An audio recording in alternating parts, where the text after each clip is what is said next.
Welcome to Cache. This is where the railroad ends and the trail begins. For the next 3 days, we are biking 100 miles. And we're going to take you along for the ride. This is day one. Just before the turn of the century, construction begins along the Greenbrier River. Towns nearby boom. But then the railroad eventually pulls out, leaving miles of empty tracks. What used to be a bustling railroad is now one of the country's most popular rail trails.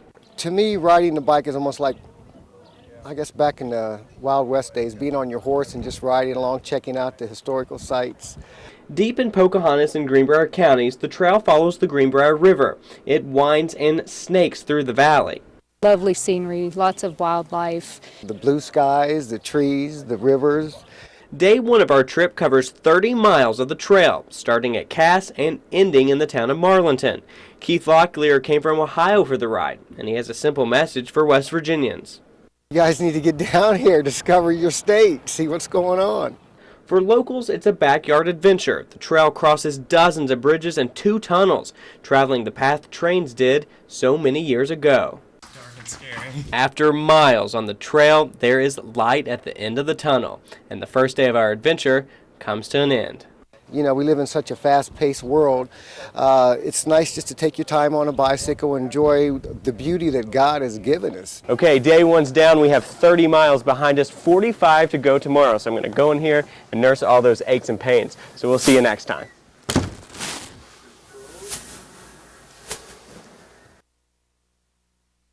Day 2 covers 45 miles of the trail. That's between Marlinton and Anthony in Greenbrier County.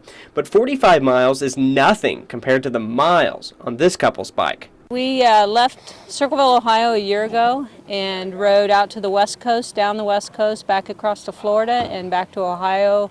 That totals more than 10,000 miles. They're riding to raise awareness about a lung disease called alpha-1. It's often overlooked by the doctors because the symptoms are so much like other things. They could have alpha-1 and not know it. You have to have a blood test to be diagnosed for it. The Greenbrier Trail is just a small part of their journey. They've used 2 wheels to travel most of the country, and they say they wouldn't ride any other way. When you drive by car, you're generally going down the freeway and you're zipping past everything at 65 or 70 miles an hour, and you can't smell the smells and hear the sounds, and you don't have much time to see the sights.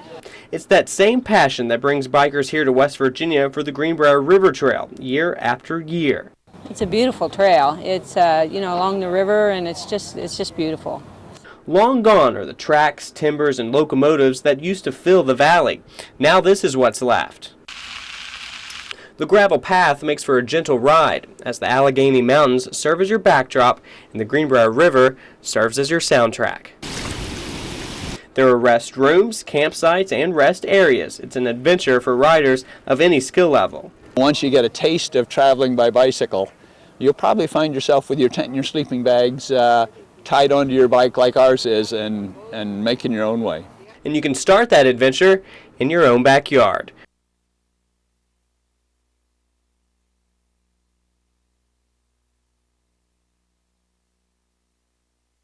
Day 3 of the ride on the Greenbrier River Trail is 25 miles. That's from Anthony to Caldwell and then back to Anthony. It's the final leg of the trek, but for one rider, it's just the beginning of one very special journey. I'm not really stressed about it so much as I just want everything to go right, go according to plan. Wyoming County native Holly Sizemore is tying the knot, but before she takes the walk of a lifetime, she's taking the ride of her life with her mom and bridesmaids. Bike ride's always been fun. We've always had such a good time that we figured we might as well make this a bachelorette party and have a good time with it. It's not the first time this bride-to-be has tackled the trail. Her mom has ridden it once a year for 18 years. In fact, the pair planned the wedding around the entire ride. I told her she had to make a choice, and she was wise in choosing. The next step was convincing Holly's bridesmaids to join them on the 100-mile journey. It's something that Holly and her mom love, so we just wanted to be supportive and do it too. It's one of the most adventurous bachelorette parties these friends have ever heard of. They were a lot easier. No, the trail is fun. Anybody could do it, but yeah, it's longer than most bachelorette parties too, really. And they're making the bride easy to spot on the trail too by tying this veil on her helmet. A lot of people go dun dun da da when we walk by, but everybody keeps asking her, oh, so you're going to get married? When are you getting married? They just want to know what it's about. For just about every rider who conquers the trail, and especially for this bride, it's the start of something wild and wonderful. Reporting in Greenbrier County, I'm Adam Baker.